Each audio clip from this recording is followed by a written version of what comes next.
Hey y'all, I'm Catherine Ross and I'm here live from the NYSE with Jeff Marks, Senior Portfolio Analyst for Action Alerts Plus, Jim Cramer's portfolio. Okay, so Jeff, let's kick it off with trade because obviously it's on everyone's mind. I mean, we're getting a meeting between Trump and Xi. I think it's on Saturday, I believe, Saturday morning. It's been a little wonky with the times. I've seen something like Friday at 10:30 p.m. You gotta look at Osaka hours. Yeah, so, right? Yeah, it's a little different. So let's talk about this because we've kind of covered trade a lot. But looking forward into next week, it's going to be a low volume week because it's 4th of July. There's going to be a chance of high volatility depending on if we do or we don't get a trade deal. When we have a week like this, how can investors protect themselves? Yeah, so I think if you're trying to protect yourselves ahead of this G20 meeting, you're probably a little bit late to the game because it's here. So I don't really think anyone should be, it's really tough trying to trade these headlines because there are so many different things swirling from all different types of sources. But I would say, look, if, I would develop a strategy that's befitting to your risk and your return tolerances, what you need to, hit your objectives on. So what we're doing over at Action Alerts Plus is we have a lot of cash on the sidelines. We've been keeping that, and if the market takes hit, we plan to do a lot of buying. But at the same time, we feel like we have a lot of stocks that would benefit from some type of positive development in trade. That's really going to be some of the semis.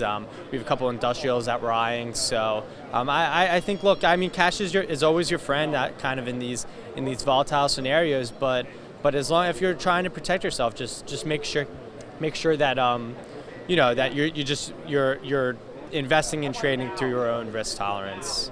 That's the best you can do in this. It's very uncertain. Who knows what's going to happen? We'll hope for the positive development, but it's tough. And that's what I've been told by Jonathan Corpina, by our own real money contributors. So everyone just kind of has to wait and see at this point. Yeah. Jeff, let's continue on this China vein and let's talk about Nike. They reported earnings last night. They had a rare earnings miss, revenue beat though. But the most interesting thing that stuck out to me was that 16% growth in China, footwear growth. Now, what do you think about that? Yeah, demand was very healthy, both in the U.S. and in China, and I think that kind of speaks to Nike being this global iconic brand, right? I actually went back on the conference call. I counted 34 times brand was kind of mentioned, and that really is what Nike is, and that's why Nike's been so resilient throughout this whole trade this trade war. Because if you think about it, they'd really be in the crosshairs of everything, right? Between how much of their sales is in China, how much production comes from Asia, but they've been resilient because they've been able to work through their supply chain and make sure where their goods need to go can kind of circumvent the tariffs, and because the brand is so strong, business in China is still very healthy. So yes, it was a rare earnings miss that came more on the SG&A side. So that's really just investing in themselves, and I think if you take a company like Nike, who's I would say there may not be many other consumer-facing businesses and brands like Nike who have done better investing in themselves. So I think that's kind of why I saw earlier the stock was it was a muted reaction to the quarter, muted reaction to the miss. So I think that explains that. Let's switch gears and talk about real money stock of the day, which is Apple. We got Jony Ive announcing that he's leaving. For those of you who don't know, Jony Ive is Apple's chief design officer, or was, I guess. He is leaving to start his own studio. Jeff, looking at Apple and looking at Ive, who joined in 1992, so he's really from the Steve Jobs era, should investors be worried that he's departing? I don't think so. I look at it as more of a kind of like a near-term kind of sentiment hit.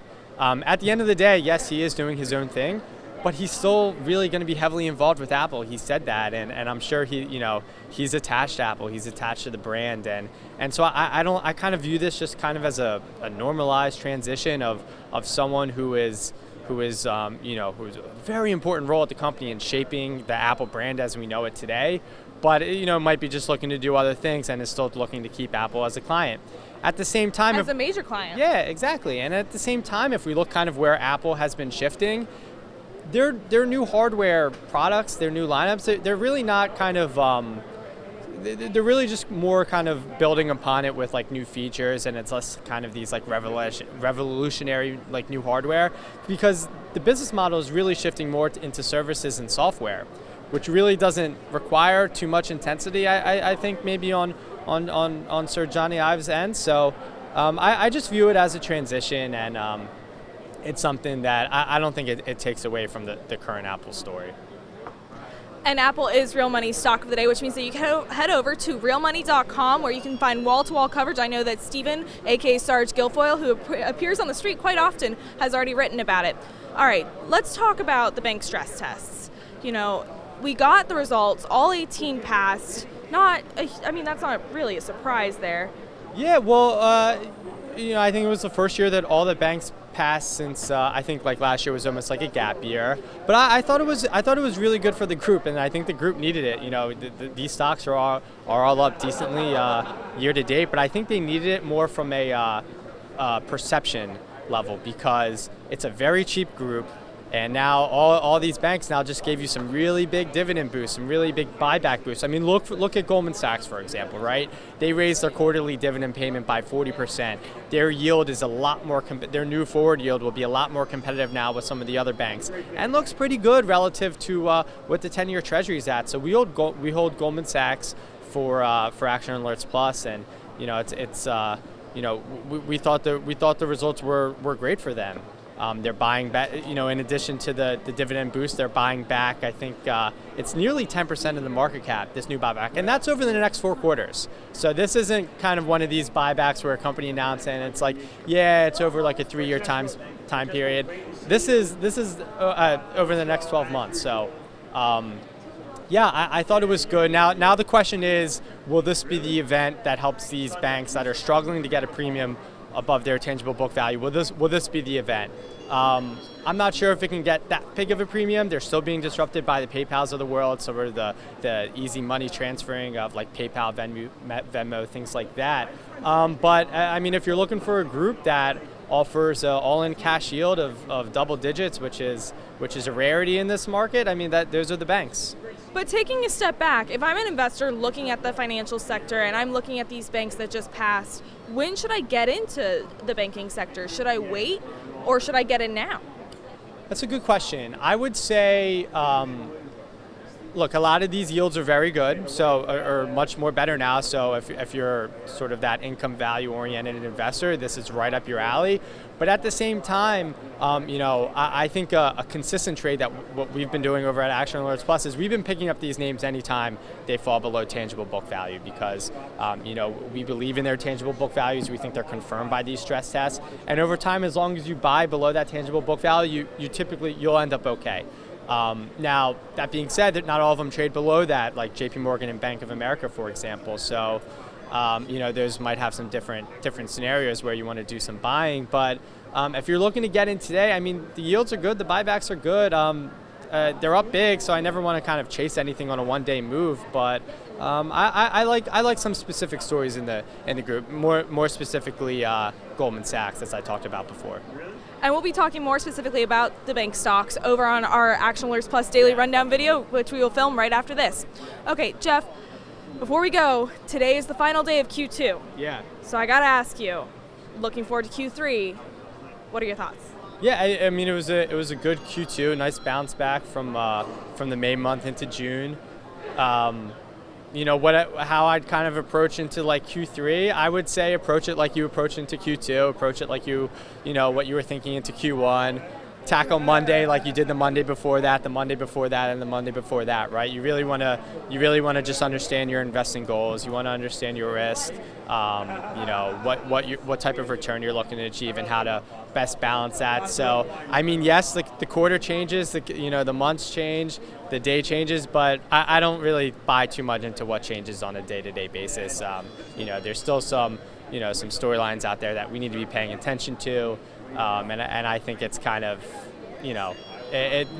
nothing fundamental changes in my view. We're going into the final 6 months of 2019. What is the biggest risk that investors face?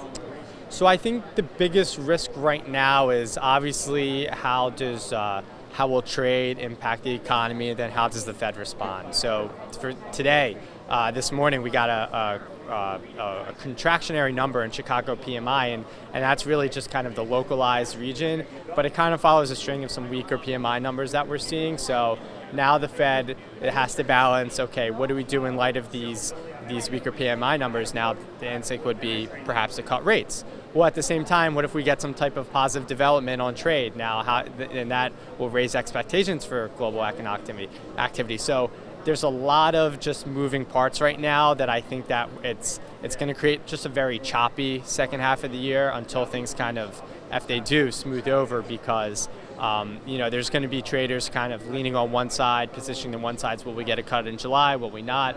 And then obviously what has to happen needs to, go to that side of thinking. So I think there's just a lot of moving parts out there, and it's kind of how the market responds. That's going to be one thing to watch.